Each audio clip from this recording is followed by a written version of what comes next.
let's not waste any further time. Thank you, Brigadier. In your larger part of your testimony, Brigadier, as we are unpacking your investigation, you referred on a number of occasions to what is known as a best practice. I was sitting here and wondering what that could be. Do you mind to unpack that? As you said that in relation to the taking of the confession and the pointing out, and the arrangements that you did in relation to the taking of the pointing out, you kept on referring to what is known as a best practice. Can you please unpack that?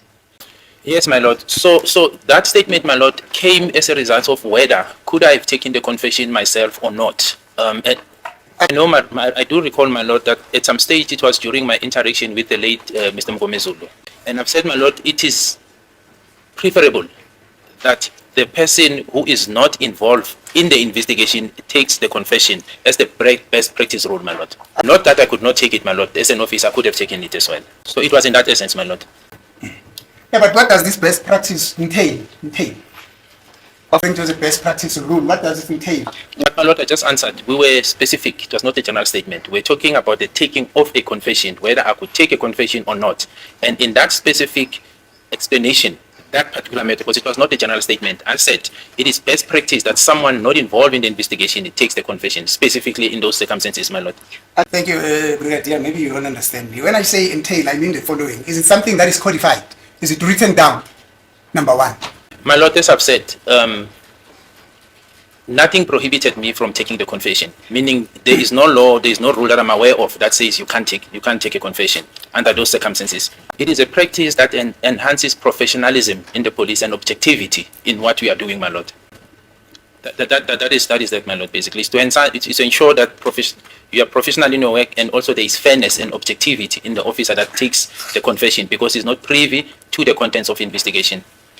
So, in other words, it is a code of ethic that enhances what you refer as to professionalism and objectivity, I'm trying to paraphrase you, in the execution of your work as a police.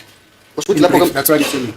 My lord, it's something that you get taught, and I'm not so sure. I don't want to confine myself to say it's a code of ethics, because then if I'm referred to say where is it, then I think I may have a challenge. But I know it's a practice that is commonly taught, and it's advisable that we usually embark on it instead of taking the confession yourself. And just like that, ladies and gentlemen, the two, Advocate Mnisi and Brigadier Gininda, are in session. Okay, it has begun, the cross-examination of Brigadier Gininda yet again. We're going to call this round 2, and you can tell, okay, you can tell the two are very, very familiar with each other. It's like they're on a second date, okay, and now they know how the show goes, and you know, one is patient with the other is ready, okay, is ready to, pew, okay, is ready and is not willing to be disrespected yet again, second time. So, they're holding above ground. It's above ground right now.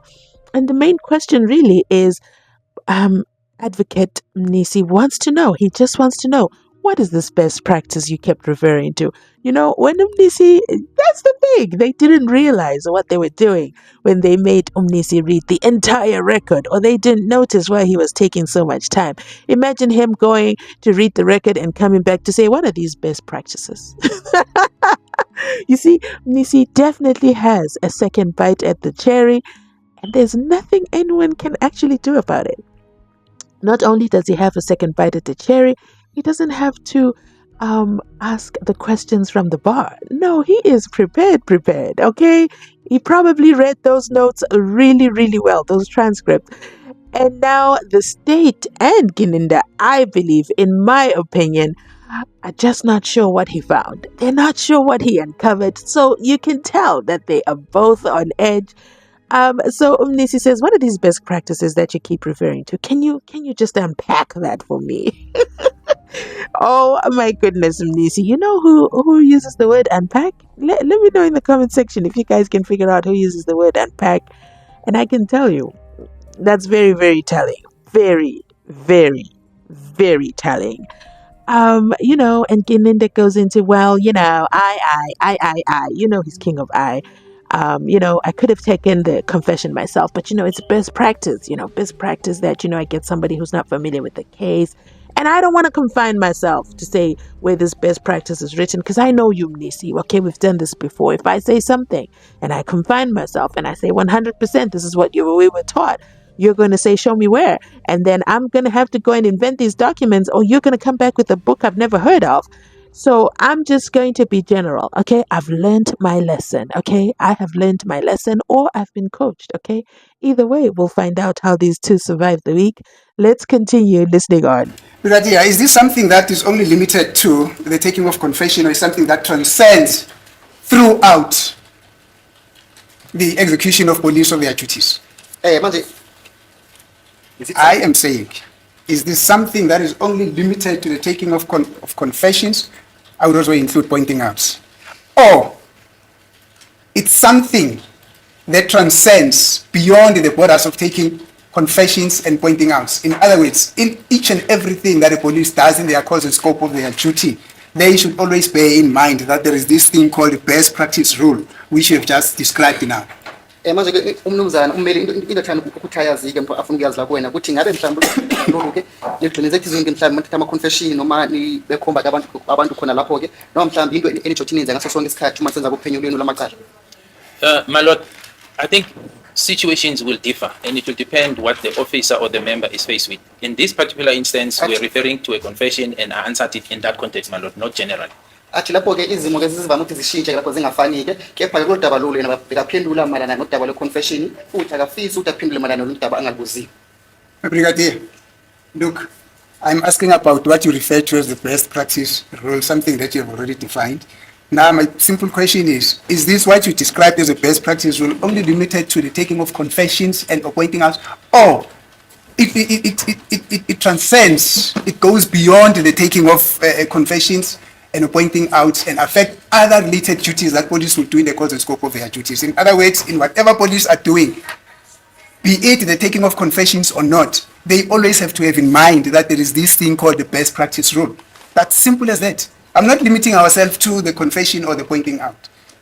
I think the witness has answered that several times. He said he can only comment on the best practice as far as confessions and pointings out are concerned, and he cannot bind himself as far as the other functions of the police are concerned. Yes, Mr. Mnisi. But that's not what the witness said. I think that comes from the statement. This witness says he can only comment about what is happening in a confession, or insofar as it relates to him having taken a confession. Let us cut this thing very short, Brigadier. Do you know whether this thing goes beyond the confession or not? That which you refer to as the best practice rule. But my lord, it's difficult to answer that question because, like I've said, and I've answered this, it will depend on a particular situation that a police officer is facing at the time, whether he can apply such a rule. So to answer generally will be a difficult situation. In this instance, I've said I've answered specifically because the question was relating to the confession, whether I could have taken it or Colonel Mboto could have taken it. And the answer was in that context that as the best practice rule, it is preferable that someone else takes it. So that was specific and the answer was specific. Generally, my lord, it's difficult because police embark on various situations and encounter, for example, if a police officer is writing an OP entry, how is best practice rule relevant in that situation? If they interview a suspect over the phone or somebody says there's a robbery in progress, how is best practice rule applied? So the situation differs. If we are faced with specific situation, then you can know how to react and what methods you must use to react to that situation, my lord. Thank you, Brigadier. Let's proceed. Now you would recall that when I paused the course examination on behalf of accused number 3, I said we'll come back to some specific items. That's where I want us to begin before I get to the issues relating to Mr. Sibiya, accused number 1. And that, ladies and gentlemen, is how Mnisi Wemvula takes that second bite at the juicy cherry. I imagine that it's red and juicy and succulent. But we are not there. We are not there. Nisi snuck that one in real quick. And he says, wait, let's go back to the items I said I would come back to. AKA, I never forgot. I might have forgotten then. But guess who read 60,000 pages of the record and remembered? Wait a damn minute. Wait a damn minute. Gininda never answered this question. So that is what the rest of the day was, rehashing their past record and getting the final answers from the lead investigating officer, Bongani Nicholas, Brigadier Gininda. And the one thing about Mnisi, I've said this before multiple times, he's a patient man. And he surely was applying pressure on the Brigadier. You will see in the next clips. We'll talk about it in a separate video. Let me just go ahead and end this right here. You already know the done is to do. If you want me to upload the next video, you've got to watch, like, comment, and subscribe. Make sure you share as well, because these are funny. These are funny accounts of how this all began on a whole Monday morning with, of course, Mnisi greeting the nation at large. A shout out to Mnisi. He's one funny guy. Thanks for watching. I'll catch you on my next upload. Bye.